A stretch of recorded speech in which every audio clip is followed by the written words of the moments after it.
Screens aren't just distracting your ADHD teen. They are chemically hijacking their brain.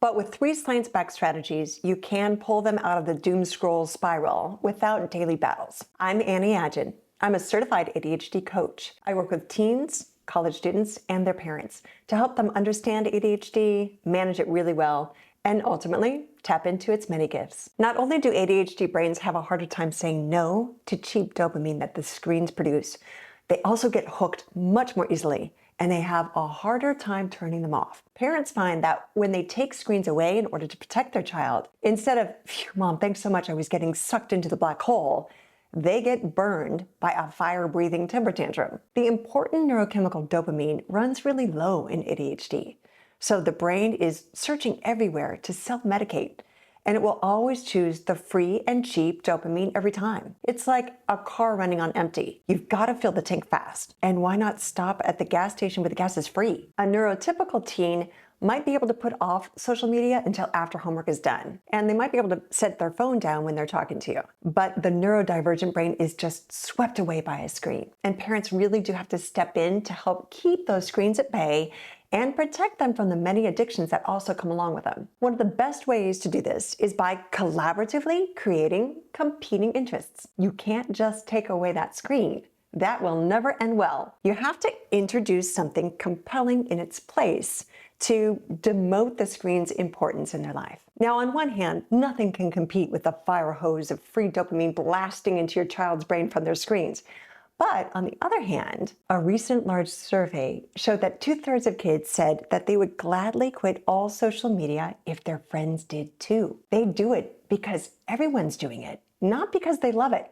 They rather hate it. This is why your son or daughter will gravitate toward a healthier, high-interest activity that might feature a ball, maybe a canvas and palette, or earning $1 as the centerpiece instead of their device as the centerpiece. Just be sure to brainstorm with your teen and help them choose a high-interest activity that also gives them a social tie. Being socially connected is key to identity and survival during this stage of development. Stay open and start with your teen's ideas. If your teenager doesn't get to be co-architect of their life after school, they will likely reject the blueprint that you hand them. This process may also be full of fits and starts, and it's going to take longer than you like. I coached a teenager last year who was open to trying all sorts of after-school activities, but only if his dad came along with him. So Dad went along to Dungeons and Dragons at the library. He became a boxer for a few weeks, signed up for YMCA swim lessons, and then tried Japanese sword fighting. This dad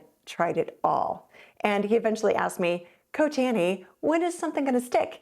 And when will he finally be able to go by himself?" 1 year later, this teenager now drives himself to the boxing club. He works a job on the weekends, and he even has a girlfriend. And believe me, Dad isn't invited to any of it.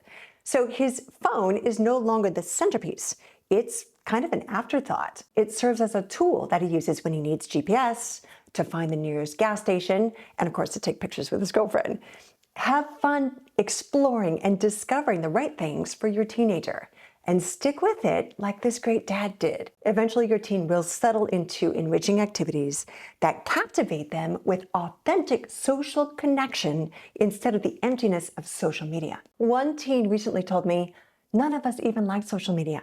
We wish we grew up in the 80s, where kids hung out outside and rode bikes after school." I was really shocked, but not surprised. Gen Zers are painfully aware that they are struggling to find their way in the abyss of this digital distortion, and they want help. One of the best things that you can do here is get in the know with your teen's help. Ask them, do you want to watch the movie A Social Dilemma together? Ask them their opinions about phones at school. Let them teach you. When a teen feels ownership, they accept safety guardrails instead of fighting them. One thing that we know is that when a teen finds out that companies or apps are making money off of duping them or their friends, then they sit up and they take notice and they get a little mad. And then they decide to take their brains back from the carefully crafted algorithms that take advantage of them in this attention economy. Make them the teacher and bring you into their reality of growing up in this digital era. And then they will show you and even tell you where they need more parameters, protection, and your co-regulation of these tech toys and tools that are just too great a responsibility for them at times. Remember, your teen doesn't want to be trapped in the screen vortex and hooked on cheap dopamine